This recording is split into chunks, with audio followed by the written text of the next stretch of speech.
Looking for fascinating conversations with industry thought leaders? Want to get the inside scoop from local legends? Interested in the stories behind the stories from celebrated visionaries? This is your home for the best our university has to offer.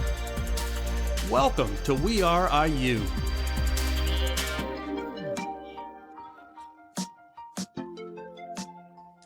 Welcome to We Are IU, the podcast that brings you the voices, ideas, and innovation shaping Indiana University and our community around the world. I'm Scott Shackelford, Associate Vice President and Vice Chancellor for Research here at IU, and today we're diving into a topic that's reshaping the way we live, work, and even imagine the future, generative AI, and what IU is doing to help navigate this new tech frontier. You've probably heard about tools like ChatGPT or Gemini, but what do they really mean for education, business, creativity, and daily life? To help us break it down, I'm joined by Dr. Brian Williams, chair of the Virtual Advanced Business Technologies Department and an accounting professor at the Kelley School of Business, and Dr. Ottenbreit-Leftwich, the Barbara B. Jacobs Chair in Education and Technology in IU's School of Education. Dr. Williams developed IU's first practical AI curriculum for business and helped launch Kelley's internal AI systems. Dr. Leftwich is a nationally recognized scholar in educational technology and a strong advocate for accessible, tech-enhanced learning. So let's get started with a couple questions for you both, and welcome to the podcast. Thanks, Scott. Excited to be here. So first off, let's dig into what the heck generative AI really is. For someone brand new to this space, what exactly is generative AI? How would you define it, and why has it exploded into public awareness so quickly?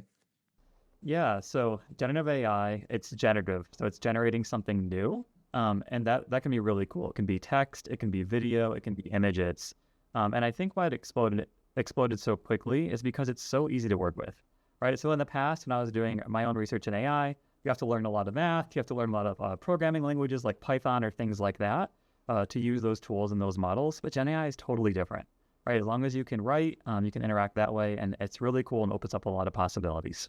Awesome. And why now, right? Why has it exploded in just the last few years? Was there a breakthrough?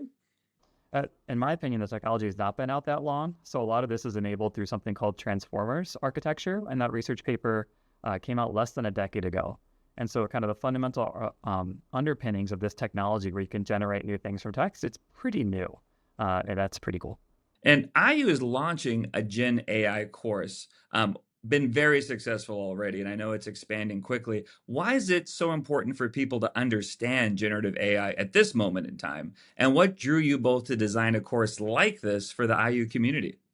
I think that in terms of literacy, just as a digital literacy, this has really transformed basically over the past decade, like Brian has said, and really the uptick has been in the past few years that it has been increasingly more and more important, and that AI literacy is really just becoming foundational.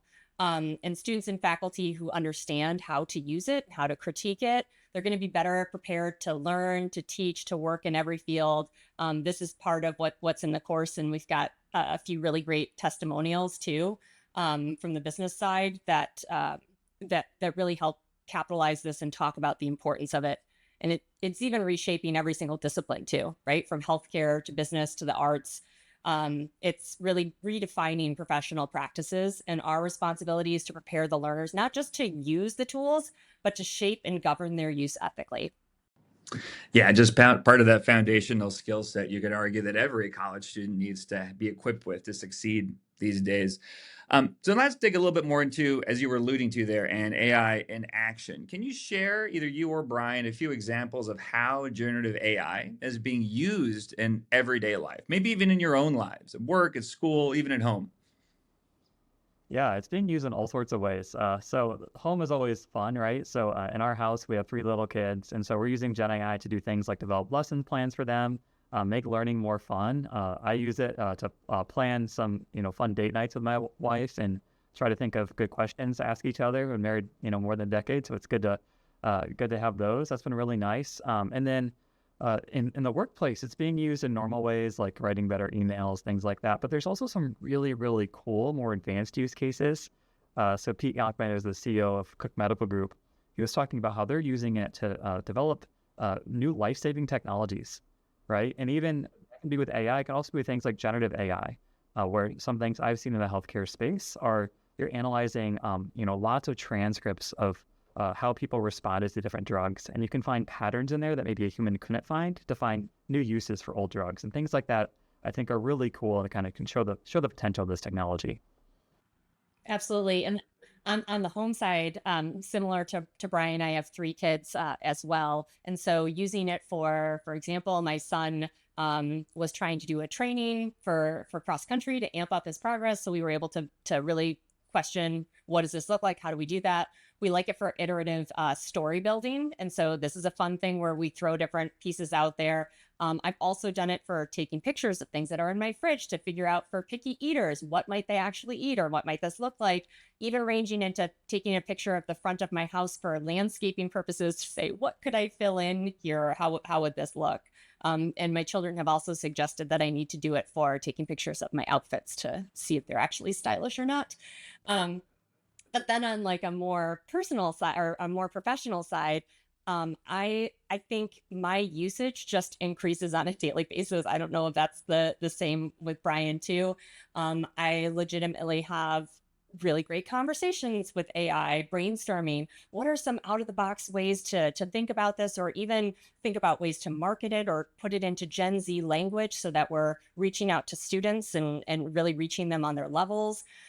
Using it for summarizing meetings, some of the more laborious tasks that we're forced to kind of grapple with that just don't utilize a lot of our big brains, as my kids would say.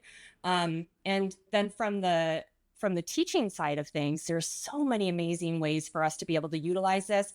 We're looking at ways to personalize education. So in the K-12 space, let's say that you have a student in your 5th grade classroom who's maybe reading at a 1st or 2nd grade level. You can take any of those materials and put it in there and say, put this down to a 1st or 2nd grade level, even utilizing some of their key target words that they're trying to learn how to read. And it will take the content and information and put it into a format that student can actually utilize. Or even thinking about, how do I make this more relevant for my students? Like if I'm talking about economics, I can put it into a sports analogy format that maybe my students will be more interested to hear about it in a fantasy football type of style to understand supply and demand and how that might look differently. Or even thinking about at the higher education level, how we're using it for more along the lines of potentially grading or giving feedback to students or studying. There's just so many possibilities. But the point is especially in the higher education space, we have this really great opportunity because we are all such provocative and innovative thinkers that we can really think about where and when AI should and could be applied. And so I think that's our specific gift back to society, for lack of a better term, of really thinking through some of those pieces of what can and should it look like. Mm-hmm.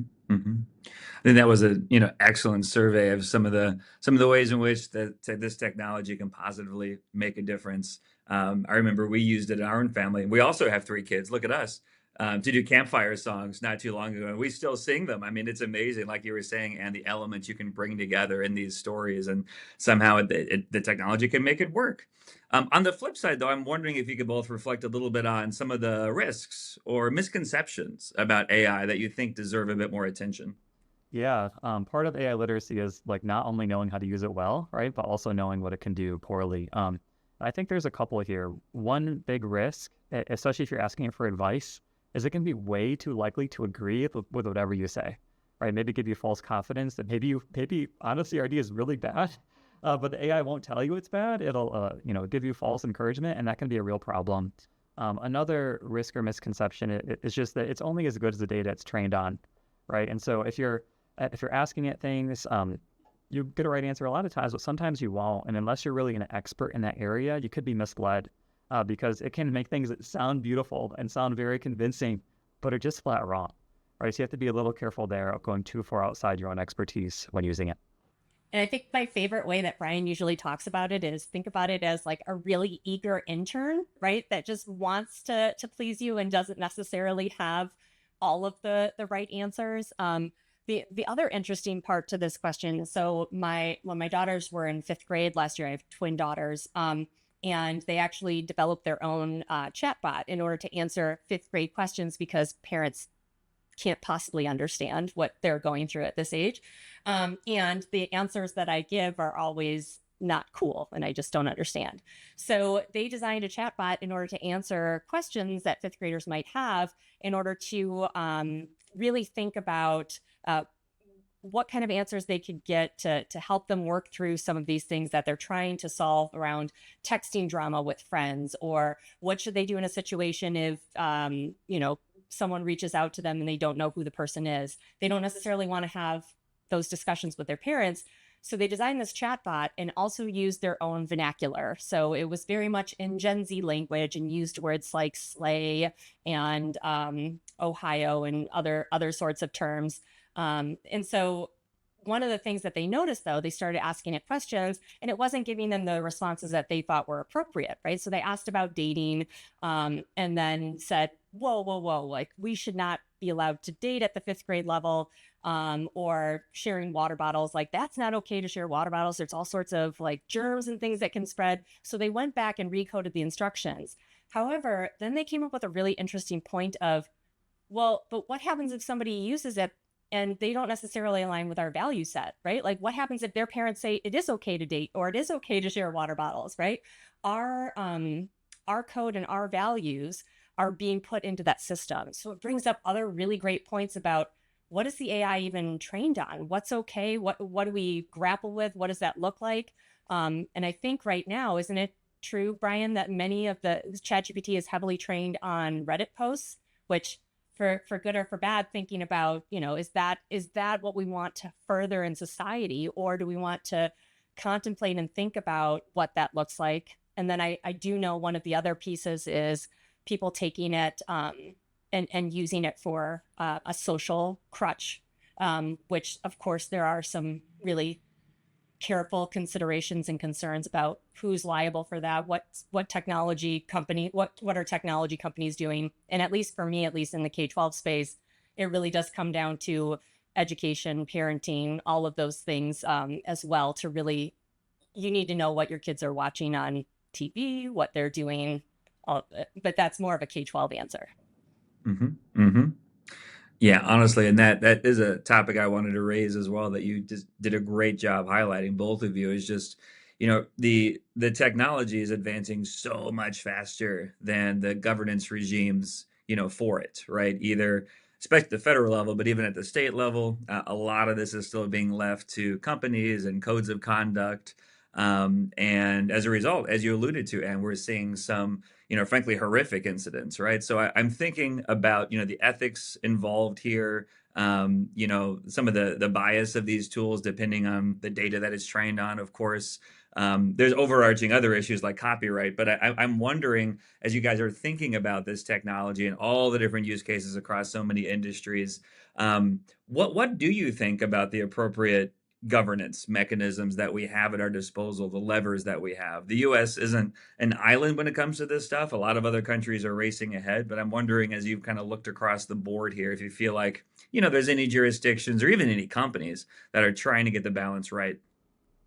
Yeah, so Anthropic is known as being relatively focused on AI safety, and their tool Claude is actually one of my favorites to use. So I used Claude a lot when helping actually write the scripts with GenAI 101. Help write those with AI, which was great. They're definitely a leader there, and then I think that, to your point, it's hard for our standard levers of policy to keep up with the pace of change. And so, in my opinion, to the extent that the users of the technology can just be informed about its strengths, about its weaknesses, I've been in many conversations, I'm sure you both have too, where people actually don't realize ChatGPT can be wrong. They just assume it's always right, and so letting them know about that. It can make mistakes. Sometimes those mistakes can be very harmful. I think that's a great starting point. And I think one of the things that I know we both do a lot, Brian, right, is we really interrogate our AI, for lack of a better term, to say, tell me the truth, like give it to me. I want to see sources. I want to see what you're basing this on. And then also even asking it to critique our what answers and what we've come up with, or even our prompts of whatever that may look like. So and actively asking for alternative ideas, or my favorite is to ask, what are the unintended consequences of this kind of decision? And can you look at a wide range or myriad of different ways that we could approach this? So just think about that as if we asked for all of the policies that we put forth in our local government and et cetera, and said, here's our context, here's what we're looking at. What are the unintended consequences if we put a policy like this in place, right? Because there's always something that is impacted that you haven't really thought through. So I do think that part is critical. I also do think that there needs to be, and I know that there are some companies that are looking at really trying to make sure that they're building things ethically or whatever that might look like. I do think that universities have a really great opportunity here to help influence large language models and try and think about what data is being informed. And although at IU, we're using IU enterprise tools in order to make sure that our data stays at IU, I also sometimes will use public tools because I do want the model to be trained on what I am giving it, because I do think that a lot of the things that the way that I interact or whatever it is that I'm doing, or having my curriculum uploaded there, the different NSF curriculum that we've done, I want that to become part of the model because I want it to influence what other people are going to get. Mm-hmm. Absolutely. Absolutely. This got me thinking, and I know this is one of the prompts for the creation of this Gen AI 101 course as well, about what it means, right, to be AI literate. This is October. It's Cybersecurity Awareness Month. As we're recording this, we've done a lot of work around cyber hygiene at IU, digital citizenship. AI literacy is an increasingly important component of that, right? So, from your vantage points, what skill set does that really look like, right? Yeah, I think it can mean a lot of different things. How I think about it is I think about knowing how to use tools and knowing their strengths, which are maybe stronger than some people realize, but also the limitations, which are also, I think, stronger than some people realize. So there's a spectrum of what people think about AI. I personally do not think we're anywhere close to having a general artificial intelligence that's a true human replacement. I think we're a long way away from that. But I do think these tools can really assist a human who uses them well. And to Anne's point earlier, one of my favorite ways to use them is to make my own thinking better, right? To try to come up with ideas I wouldn't have come up with in the first place, find holes in my ideas, improve my ideas. And I love that because one thing we emphasize in the course is being the human in the loop, right? So you're in all the system and you can, critically evaluate what it gives back to you. And so that's a really, really nice way to use it. But at the same time, also understanding like it does make mistakes. It can get things wrong.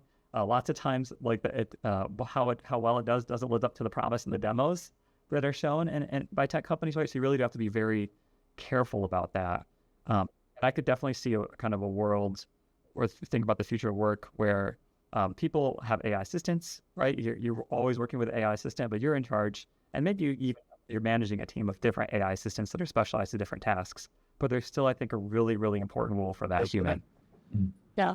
And I think it really boils down in when we're talking about university students. And I love the point, the human in the loop. And I'll just say, like, Brian is also my human in the loop. So as I come up with things, or as we do different elements, like I'll often reach out to him or another colleague, Justin Hodgson, to say, like, what is your read on this? What do you think? And so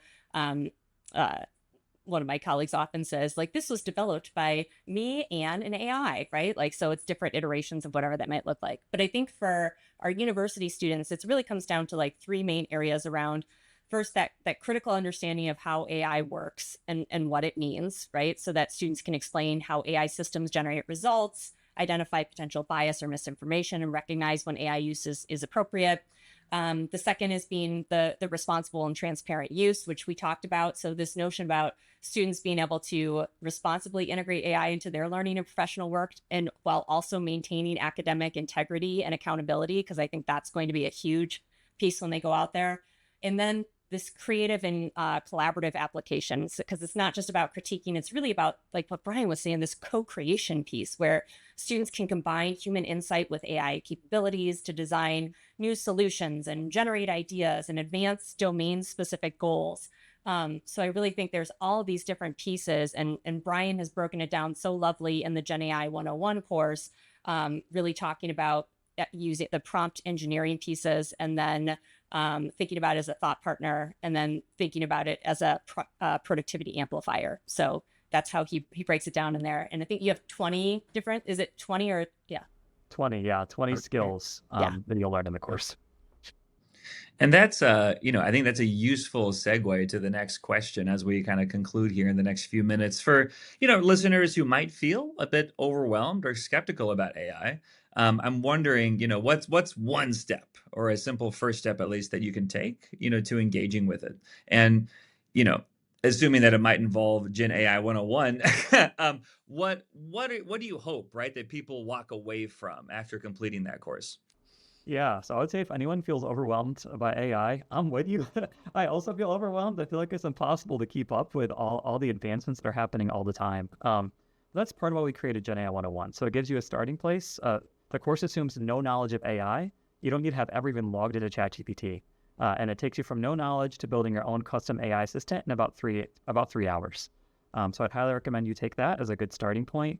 And one thing I hope people get out from the course is just that I think at its best, AI, it's not a replacement for humans, but it can be a really helpful assistant. So both Anne and I have just heard stories over and over again from so many people about how they've been able to use AI to help in their own life, whether it be at work or school or home, after taking the course. So that's been super encouraging. Yeah. And I think the easiest tip is, when in doubt, ask the AI, right? Ask the AI, I want to make a really great prompt. Can you help me write a really great prompt? Here's all of my information. And the more information, I think sometimes that you include, the better, because it'll suss out and figure out which things are important or critical. Or even asking it, like, what are some different ways that I might be able to use, your particular system? Give me some ideas. Here's my job. Here's my situation. Here's what's happening in my life. Give me some, again, not oversharing, especially if you're in a public one, because that's going up and training the model. Although, again, maybe you want to train the model. But I think asking the AI, what can I do? Help me rewrite these things. And then even asking for specific videos that you might be able to watch. It's a great recommendation type of tool that you can use. And maybe just one last fun question on the way out. If we are having this conversation 5 years from now, 2030, or even 10 years in 2035, how different do you think this will be? The world will be, frankly, in our segment, higher ed is going to be. Get out your crystal ball and we can set our calendar reminders for 2035. But I'm curious, there's a lot of pessimism around the world. Well, what do you think are some of the best case scenarios, or what are you looking at in terms of the transformational impacts that are possible? So I think that the conversation is really going to shift from this using AI to more designing with intelligence. And so today we talked about like prompting and policy. 5 to 10 years, we're not even going to worry about that. It's kind of like the one-to-one devices that when we started worrying about that coming to campus, or Wikipedia, even further beyond that, right? So faculty and students are not just going to use AI, they're going to design like adaptive systems and curate AI behavior, thinking more about like cognitive design, where we're intentionally structuring dialogue. I think the bigger piece is more about identifying the importance of humans in the loop, and where human interactions are critical and what humans are best at doing. So for me, with higher education in particular, or even K-12 education, the most important thing is the relationships that you form with your students. And a lot of times there has been so much additional administrative burden that gets in the way of doing those things. We know time and time again, the thing that impacts student success is the relationship that they have with their teachers or with their faculties. So trying to figure out ways to capitalize on that, whether it's experiential learning, whether that is identifying different ways to offload some of those more laborious tasks to the AI systems, and then figuring out what's next. I can't wait to hear Brian's response to this one, though. Yeah, I think it'll be integrated in a lot of things. And my hope is that it gets viewed eventually kind of like the calculator is, or how Microsoft Excel is, right? I'm in accounting. Microsoft Excel came in, it was a big change, right? But at the end of the day, it made accountants' life easier, and especially the accountants who knew how to use it well, right? And so my hope is that GenAI could be something like that, where it takes humans away from some of the monotonous stuff and lets us do more fun, more exciting things. And I'm with Ann too. I think it's going to be integrated everywhere. And I think we'll see a big shift to voice AI, right? We don't use MS-DOS anymore, right? With text inputs everywhere. humans like to speak and like to interact in different ways. So I see it going that way in the future. Excellent. Sounds a lot more upbeat than Skynet. Let's go for that. Thank you both, Dr. Brian Williams, Dr. Ann Leftwich. Thank you for helping us unpack some of the most important technologies here of our time, namely AI. If you're watching or listening and are interested in registering for IU's Gen AI 101 course, head to myiu.org. Until next time, we are IU, and we'll meet again. Thank you. Thanks for joining us for another episode of We Are IU. Your home for fascinating conversations with thought leaders, legends, and visionaries from the university we know and love. New episodes available monthly at myiu.org.